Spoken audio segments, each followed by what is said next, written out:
연락도 안 되는 부양가족 때문에 기초수급에서 떨어지셨나요?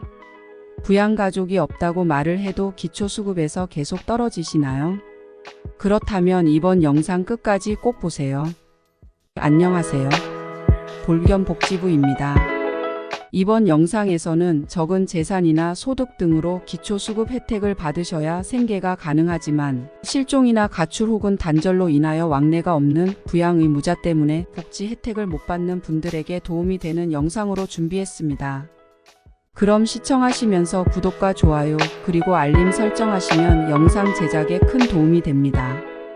생계급여 등의 부양의무자 기준이 2021년 10월 폐지됨에 따라 예전과 같이 부양의무자의 소득과 재산 여부만으로 수급 탈락 등은 이루어지지 않습니다. 하지만 현재도 부양의무자와 생계 및 주거를 달리하는 부양의무자의 연소득 및 일반 재산 기준에 따라 수급 혜택을 못 받는 경우가 생깁니다. 특히 가족이 있으나 생계 등에 전혀 관심도 없이 부양도 안 하는 가족이 소득과 재산이 많아서 복지 혜택을 못 받는 수급자분들이 가장 억울하실 텐데요.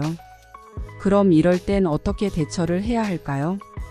부양의무자와 가족관계가 해체한 상태 즉 가족관계 기능을 상실하여 보편적이고 정상적인 가족관계가 유지되지 않고 있음을 신고하고 소명도 해야 합니다.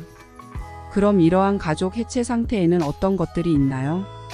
부모가 이혼 후 재혼하여 전 배우자와의 자녀에 대해 실질적으로 부양하지 않고 있는 경우에 있거나 과거 가족 간의 폭력, 방임, 유기, 가출, 학대, 약물 중독 등의 이유로 가족 관계가 해체되어 부양의무자로부터 부양을 받을 수 없는 경우 등이 해당됩니다. 그럼 소명은 어떻게 해야 할까요? 부양의무자가 있으나 사유가 있어서 부양을 받을 수 없음을 확인해야 합니다. 군복무, 해외 이주, 복역, 행방불명, 사망 후 가족관계 증명서 미정리 등의 사유라면 화면과 같은 서류를 준비하여 제출하여 주시면 됩니다. 수급권자가 부양의무자의 부양의무 거부 및 기피함을 확인할 수 있는 객관적인 자료나 정보 등을 제출하여야 합니다. 예를 들어 몇 년간의 통장 거래나 명절에 왕래가 없는 등의 내용 등과 타 행정기관에서 관련 내용으로 조사한 자료가 있다면 그것들을 제출하셔야 합니다. 이렇게 제출된 서류를 토대로 수급자에 대한 조사를 실시하고 본인과 면담을 통해 확인을 하나 본인 서술 등이 어려운 경우 담당 공무원의 사실조사보고서로 대체하게 됩니다. 만약 과거 이혼이나 가정폭력, 학대 등의 사유로 가족이 해체되었다면 관련 내용을 수급자에게 확인한 후에 부양의무자 조사는 생략할 수 있습니다. 이후 부양의무자에 대한 조사까지 진행하여 결정하게 됩니다. 최종적으로 보장 등이 필요하다고 결정되는 경우 지방생활보장위원회에서는 부양의무자에게 보장비용을 징수하게 되고 징수에 응하지 않을 경우 체납 처분 절차가 진행됩니다. 다만 부양의무자가 부양할 수 없는 사정이 있다고 판단되는 경우에는 부양의무자에게 별도의 징수는 진행하지 않고 수급자는 복지 혜택을 받을 수 있게 됩니다.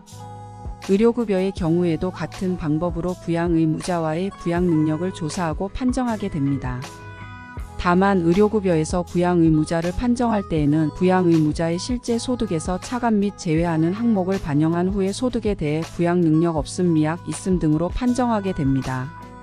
이 결과에 따라 부양 능력이 있음에도 부양을 거부하거나 기피하면 생계급여에서와 마찬가지로 지방생활보장위원회를 거쳐서 부양의무자에게 보장비용을 부과하고 보장을 하게 됩니다.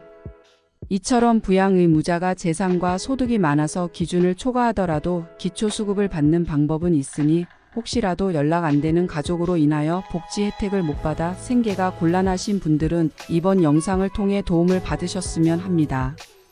이번 영상에서는 부양의무자로 인하여 생계의료급여 등을 못 받는 분들이 신청할 수 있는 방법과 필요 서류 등에 대해 말씀드렸습니다.